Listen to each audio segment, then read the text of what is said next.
బులెటిన్లో మరో breaking news చూస్తాం. హైదరాబాద్ లో రాత్రి కాల్పుల కలకలం రేగింది. మియాపూర్ పోలీస్ స్టేషన్ పరిధిలోని మదీనాగూడలో గల సందర్శిని ఎలైట్ రెస్టారెంట్ లో జనరల్ మేనేజర్ గా చేస్తున్న దేవేందర్ ఖాయన్పై కొందరు గుర్తు తెలియని వ్యక్తులు దేశావళి తుపాకీతో కాల్పులు జరిపి పరారయ్యారు.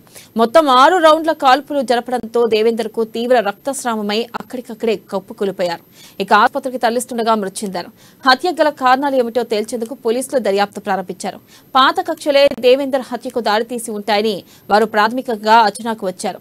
నిందితులను త్వరలో అదుపులోకి తీసుకుంటామని మాదాపూర్ జోన్ డీసీపీ సందీప్ రావు తెలిపారు.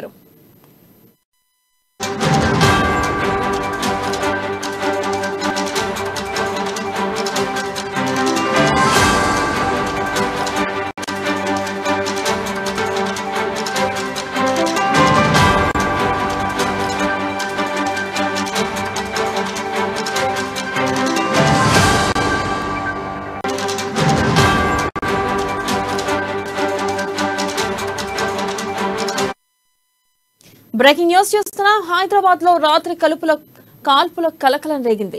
మియాపూర్ పోలీస్ స్టేషన్ పరిధిలోని మదీనాగూడలో గల సందర్శిని ఎలైట్ రెస్టారెంట్ లో జనరల్ మేనేజర్ గా చేస్తున్న దేవేందర్ ఖాయన్ పై కొందరు గుర్తు తెలియని వ్యక్తులు దేశావళి తుపాకీతో కాల్పులు జరిపి పరారయ్యారు.